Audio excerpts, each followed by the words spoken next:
Hello दोस्तों। Only UPSC पे आप लोगों का बहुत बहुत स्वागत है। उम्मीद करता हूँ कि आपको ये ज्योग्राफी की सीरीज अच्छी लग रही होगी, उपयोगी साबित हो रही होगी आप लोगों के लिए। तो इस सेशन को आगे बढ़ाते हुए हम लोग देखेंगे कि जितने भी पासेज थे उनका डिस्ट्रीब्यूशन किस तरह से North India to North East India किस तरह से उनका प्रसार हुआ है, किस तरह से किस इलाके में कौन कौन से पासेज मिलेंगे। हमने कुछ पिछले क्लासेस में भी हम लोग कुछ दर्रों के बारे में पढ़ा था। अब बाकी के दर्रों के बारे में हम इस क्लास में भी पढ़ने जा रहे हैं। तो उम्मीद करता हूँ कि आपको ये लेक्चर इंटरेस्टिंग लग रहा होगा, आसान लग रहा होगा। तो मैं हूँ सौरभ और चलिए बिना कोई वक्त गवाए चलते हैं आज के लेक्चर की तरफ। तो आज के लेक्चर में जाने से पहले पिछले लेक्चर में जो भी पासेज पढ़ा था हमने उनकी रिवीजन कर लेते हैं। तो हमने सबसे पहले देखा था हिमाचल प्रदेश, और हिमाचल प्रदेश के बाद देखा था उत्तराखंड के पासेज के बारे में। तो हिमाचल प्रदेश के पासेज की अगर बात करें तो हमने देखा था कि किस तरह से मनाली से लेह जाने के रास्ते में रोहतांग पास और बारालाचाला पास मिलता था हमें, और इसी रोहतांग पास से रावी रिवर और ब्यास रिवर की ओरिजिन हुई थी, और बारालाचा पास से चेनाब रिवर का। तो ये तो हमने देख लिया था। इसके अलावा हम देखे थे कि एक एक कुंजुम पास था जो कि यहीं पे हिमाचल प्रदेश में इस एरिया में लोकेटेड था, और जो चाइना की तरफ या बोले तिब्बत की तरफ जो बॉर्डर लाइन पे एक पास थी जिसका नाम था सिपकिला पास। इस सिपकिला पास इसलिए इम्पॉर्टेंट है क्योंकि सिपकिला पास से सतलज रिवर तिब्बत के तरफ से भारत में प्रवेश करती है। तो हमने ये देखा था हिमाचल प्रदेश के कुछ पासेज के बारे में। तो और इसके बाद हमने उत्तराखंड के पासेस के बारे में देखा था। तो नॉर्थ से साउथ कौन कौन से पास थे उत्तराखंड के, तो थांगला, मानाला, नीतीला, लिपुलेख। तो हमने ये सब पढ़ा था बहुत अच्छे से। और उसके बाद हमने सिक्किम के बारे में पढ़ा था, 3 पासेज नाकुला, नाथुला और जलेपला, नॉर्थ टू साउथ आते हुए। ठीक है। तो आज उसी सेशन को कंटिन्यू करते हुए देखेंगे कि नॉर्थ ईस्ट के और जो 7 सिस्टर स्टेट हैं उसमें कौन कौन से पासेज हैं। तो आपको तो पहले 7 सिस्टर्स के नाम और उनकी राजधानी आपके माइंड में क्लियरली होने चाहिए। तो एक बार हम नाम जान लेते हैं। तो सबसे पहले ये सिक्किम स्टेट के बारे में तो हमने कल ही पढ़ा था। तो सिक्किम को हटा करके ये जो बाकी स्टेट हैं ये 7 सिस्टर स्टेट हैं। ठीक है। तो इसके इधर जितने भी स्टेट हैं ये 7 सिस्टर स्टेट कहलाते हैं इंडिया के। तो 7 सिस्टर्स कौन कौन हैं? सबसे पहला नाम आता है अरुणाचल प्रदेश। हमने याद भी किया था पिछले लेक्चर में। अरुणाचल प्रदेश के बाद क्लॉकवाइज में आएंगे हम नागालैंड। नागालैंड के बाद मणिपुर। मणिपुर के बाद मिज़ोरम। मिज़ोरम के बाद त्रिपुरा। त्रिपुरा के बाद मेघालय। मेघालय के बाद आसाम। तो ये 7 स्टेट हैं। आपको इनके नाम और इनकी राजधानी बिल्कुल ही क्लियर होनी चाहिए। देख लीजिए, आपको इस कलरफुल मैप में भी ये दिखाई दे रहा होगा। ठीक है। इसकी राजधानी तो उम्मीद करता हूँ सबको याद होगा। अरुणाचल प्रदेश का नाम है, राजधानी है ईटानगर। ईटानगर। नागालैंड का कोहिमा। मणिपुर। मणिपुर की राजधानी है इम्फाल। मिज़ोरम की आइजोल। आइजोल। त्रिपुरा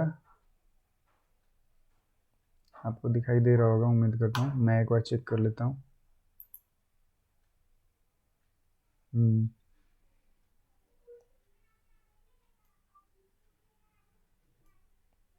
तो आप चेक कर लें, मणिपुर की इम्फाल, मिज़ोरम की आइजॉल, और फिर त्रिपुरा और मेघालय और असम की बाकी है। तो चलिए, त्रिपुरा, इसके बाद त्रिपुरा की देखते हैं। त्रिपुरा की राजधानी है अगरतला, त्रिपुरा की अगरतला।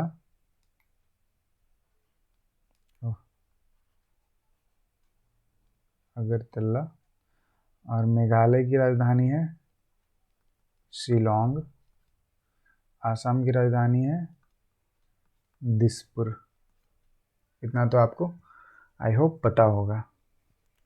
तो चलिए आगे बढ़ते हैं और देखते हैं कि इन राज्यों में कौन से फेमस पासेज हैं। यहाँ आप फिजिकल मैप भी निकाल सकते हैं इसके, जिसमें आपको दिखेगा नॉर्थ ईस्ट के फिजिकल मैप में ले लेता हूँ। तो चलिए, मैंने फिजिकल मैप ले लिया है और इस फिजिकल मैप में देखते हैं। फिजिकल मैप में अगर आपको क्लियरली दिखाई नहीं दे रहा होगा तो पॉलिटिकल मैप में आप देख लें और मार्क कर लें। यहाँ पे आप देख सकते हैं कि बोमडीला, आपको आई होप दिख रहा होगा,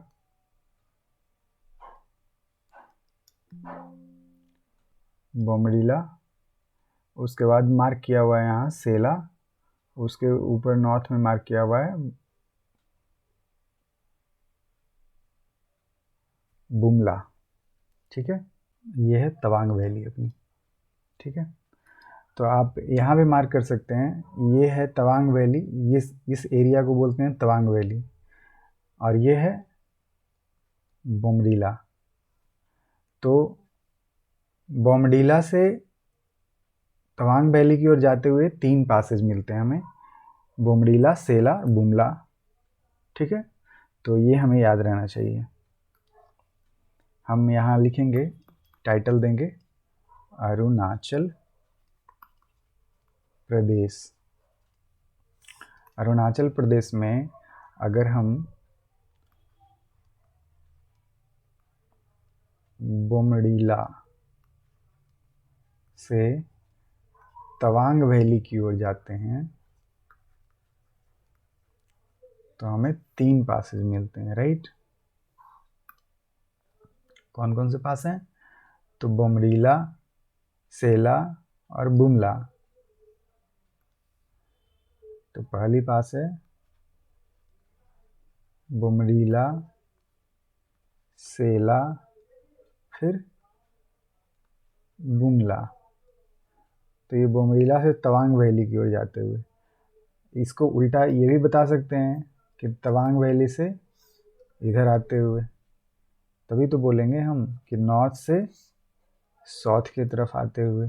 ठीक है, तो ये अपने 3 नाम हैं जो आपको अरुणाचल प्रदेश में याद रखने हैं। इसके अलावा नामचा बरवा पीक के पास है एक पास का नाम, जिसके नाम है योंगयाब पास।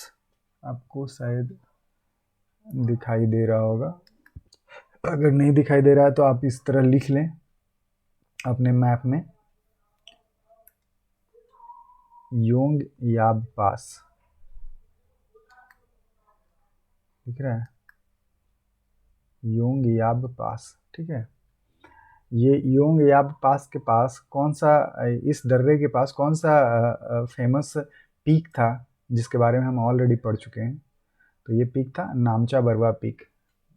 हम शुरुआती के क्लासेस में इसके बारे में पढ़े थे हम। तो यहीं पे ये पीक है, नामचा बरवा पीक। आई होप कि दिखाई दे रहा होगा आपको। मैं थोड़ा नीचे कर देता हूँ। ठीक है, तो ये है अपना योंगयाब पास और ये है नामचा बरवा पीक। ठीक है, आप यहाँ पे मार्क कर सकते हैं नामचा बरवा पीक। तो ये हमने देख लिया कि अरुणाचल प्रदेश में इधर योंगयाब पास मिल गया हमें, और इधर बोमडीला, सेला और बुमला पास मिल गया हमें। ठीक है, और आगे अगर बढ़ते हैं तो फिर इधर आप म्यांमार साइड के ट्राई जंक्शन पे दिखेगा, म्यांमार, चाइना और इंडिया, ये तीनों का ट्राई जंक्शन है यहाँ पे। तो तीनों का बॉर्डर एरिया मिलता है यहाँ पे, ट्राई जंक्शन है। तो यहाँ पे आपको एक पास मिलेगा जिसका नाम है दीफू पास। ठीक है, दीफू पास। तो दो पास आपको याद रखने हैं इधर,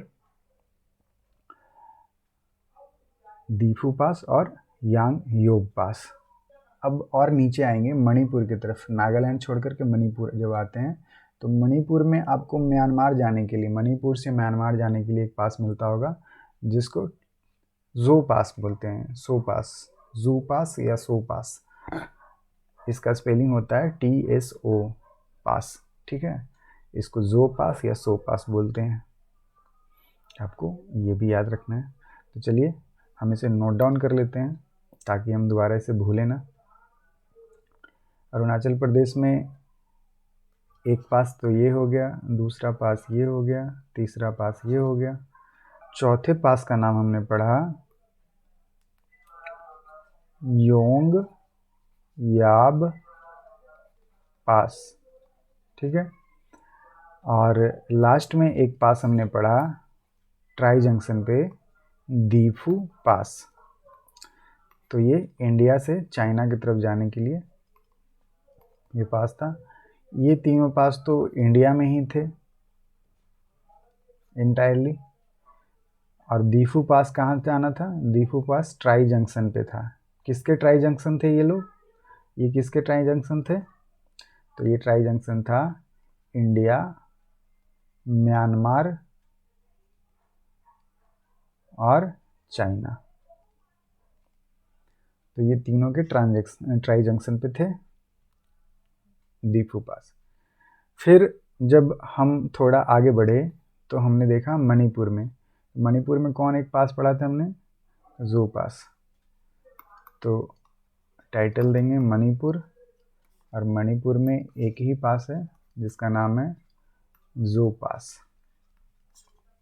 ठीक है, जो पास या सो पास भी पढ़ते हैं इसे, तो आप इसे ध्यान में रखेंगे। और ये जो पास है सो पास, ये कहाँ से कहाँ के लिए है, कनेक्ट करते हैं? तो इंडिया से म्यांमार को कनेक्ट करता है। ठीक है, तो ये आपको ख्याल में रखना चाहिए। फिर आगे बढ़ते हैं तो देखते हैं कि कुछ वैली के नाम जानते हैं जो कि नॉर्थ इंडिया में है। जैसे एक फेमस, आपने कश्मीर वैली का नाम पढ़ा होगा। हमने सबसे पहला लेक्चर में जब ये पढ़ रहे थे, पास पढ़ रहे थे, तो उस समय भी कश्मीर वैली का जिक्र आया था। तो कश्मीर वैली का लोकेशन कहाँ पे है उसके बारे में जान लेते हैं। तो कश्मीर वैली लोकेटेड है, ये देखो, आप फिजिकल मैप निकाल लो और फिजिकल मैप में लोकेट करने की कोशिश करो कश्मीर वैली। तो ये आपने पढ़ा था कि कश्मीर वैली के पहले आपको याद होगा जास्कर रेंज, ऊपर लद्दाख रेंज था, और एक हमने पढ़ा था पीर पांजाल रेंज। कहाँ है पीर पांजाल रेंज? तो पीर पांजाल रेंज यहाँ पे है। तो ये जो जास्कर रेंज है और पीर पांजाल रेंज है, इनके बीच में ये कश्मीर की वैली का लोकेशन है। ये यहाँ पे कहीं पे है। ठीक है,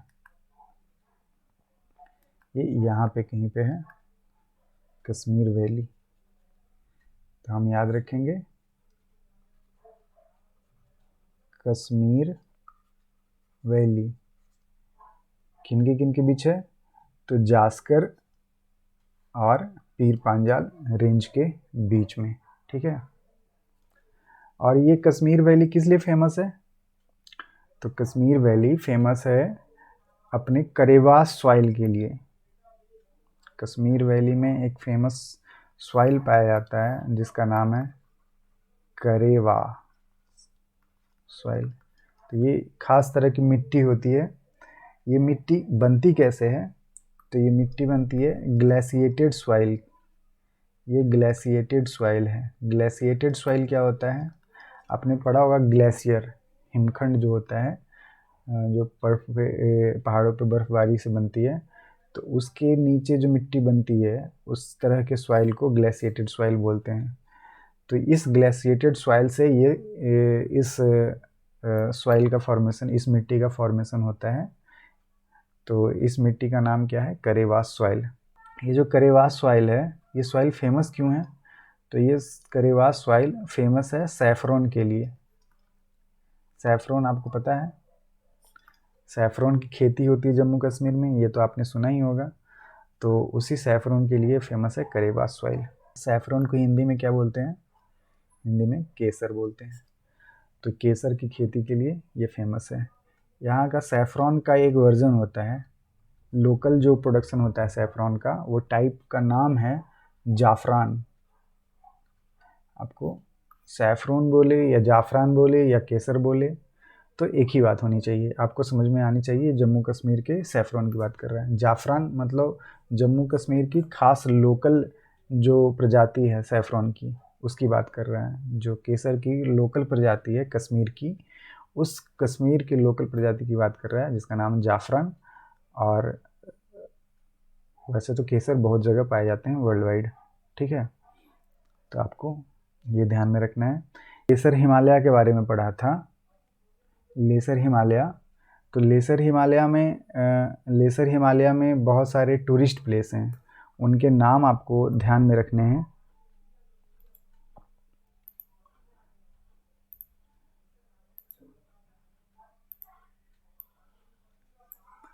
आपने नाम सुना होगा ये कुल्लू मनाली, कुल्लू मनाली, शिमला, ये जितने भी टूरिस्ट प्लेस हैं, घूमने के जो जगह हैं, ये सारे टूरिस्ट प्लेस कहाँ हैं? ये सब लेसर हिमालय के पार्ट हैं। लेसर हिमालय को हिंदी में क्या कहते हैं? लघु हिमालय, ठीक है। तो ये सब लघु हिमालय के पार्ट हैं। कौन? कुल्लू, मनाली, शिमला, ठीक। कुछ इम्पॉर्टेंट वैलीज़ हैं, जैसे कि नॉर्थ इंडिया में कुल्लू वैली, कांगड़ा वैली, ठीक है। तो ये जो वैलीज़ हैं, ये वैलीज़ कहाँ पाए जाते हैं? ये वैली भी उधर ही जम्मू कश्मीर में है। और ये वैली ग्रेट हिमालय, जो अपना बृहत हिमालय जिसको हिंदी में बोलते हैं, एंड लेसर हिमालय, उसके बीच में पाए जाते हैं, ठीक है। तो इनके बीच में पाए जाते हैं ये सब वैली। कौन? कुल्लू, कांगड़ा। ग्रेटर हिमालय और लेसर हिमालय को दूसरे तरीके से भी बताया जा सकता है। यहाँ पे अगर हम रेंजेस की बात करें कि कुल्लू वैली, कांगड़ा वैली किनके बीच में है, तो Kullu valley, Kangra valley, greater Himalaya और लेसर हिमालय के टर्म में अगर ऑप्शन में दिया रहे तो ठीक है, नहीं तो ऑप्शन में ये भी दिया जा सकता है कि ये पीर पांजाल रेंज और धौलाधर रेंज, इसके बीच में भी पाया जाता है। तो आपको ऑप्शन में या तो हिमालय के टर्म में दिया हुआ रहेगा, या तो रेंज के टर्म में दिया हुआ रहेगा। तो रेंज का नाम अगर दिया रहे तो आप बोलेंगे कुल्लू, कांगड़ा वैली, ये सब जो फेमस वैलीज हैं, ये पाए जाते हैं पीर पांजाल रेंज में और धौलाधर रेंज में, इनके बीच में। और अगर हिमालय के टर्म में तो ग्रेट हिमालय और लेसर हिमालय के बीच में, ठीक है। तो उम्मीद करता हूँ आपको समझ आया होगा। इसके अलावा एक है काठमांडू वैली। कुल्लू, कांगड़ा वैली तो पढ़ा हमने, इसके अलावा एक है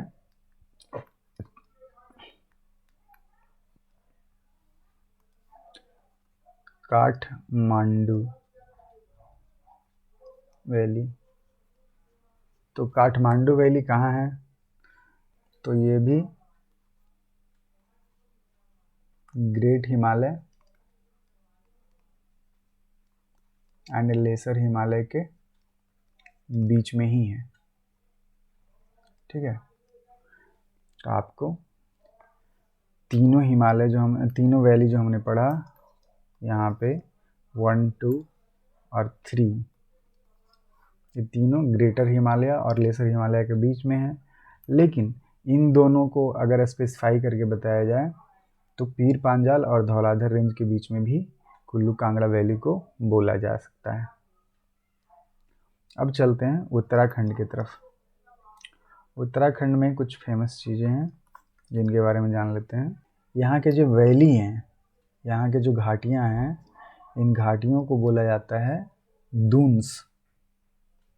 ठीक है, दून पता है ना आपको, देहरादून आपने नाम सुना होगा।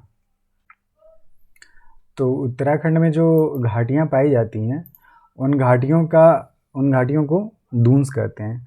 आपने तो नाम सुना होगा, जैसे कि देहरादून होता है, देहरादून, कोटली दून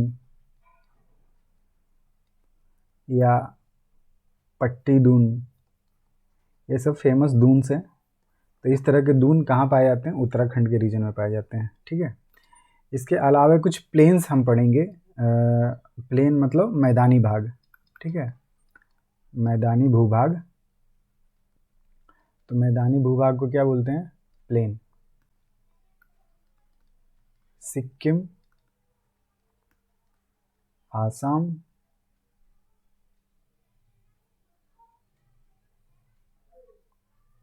वेस्ट बंगाल,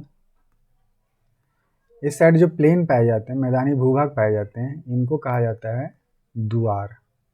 ठीक है, तो दुआर कहते हैं। आपको ये ध्यान में रखना होगा।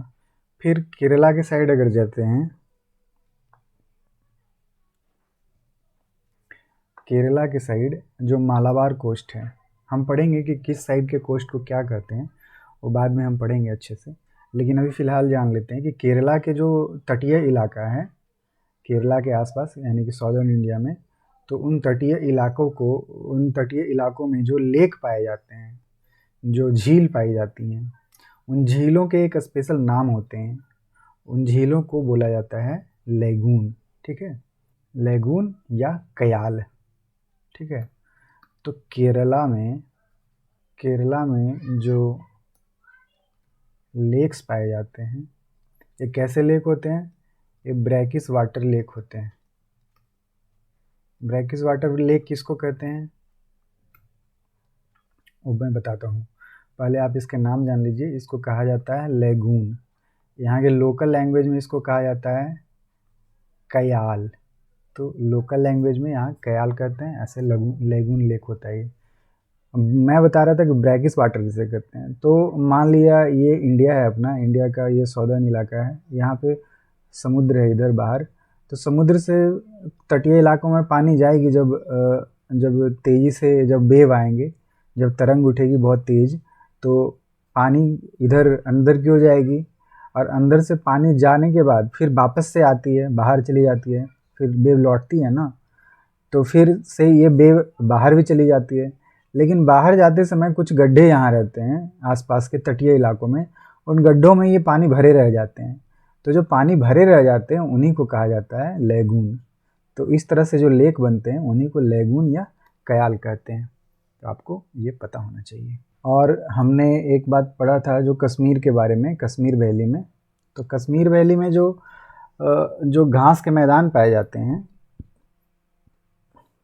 जो ग्रासलैंड होते हैं, घास के मैदान, कश्मीर रीजन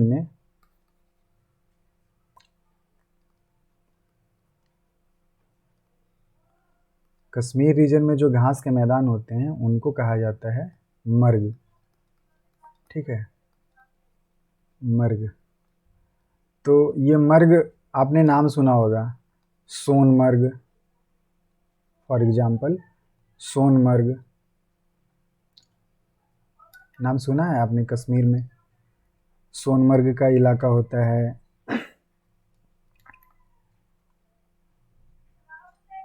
गुलमर्ग का इलाका होता है।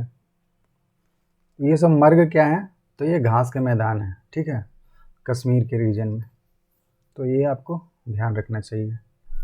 और पीछे जितने भी सेशन हुए हैं उनको भी लगातार रिवाइज करते रहिए, ताकि आपको चीज़ों को भूलने से पहले आप एक बार उसको रिकॉल कर लें, ताकि वो उसको फिर दोबारा इतना पढ़ने में समय ना लगे, इतना समय व्यतीत ना करना पड़े। तो चलिए आज का सेशन हम यहीं तक रखते हैं और मिलते हैं अगले लेक्चर में। तब तक के लिए आप अपना ख्याल रखिए और पढ़ते रहिए। धन्यवाद।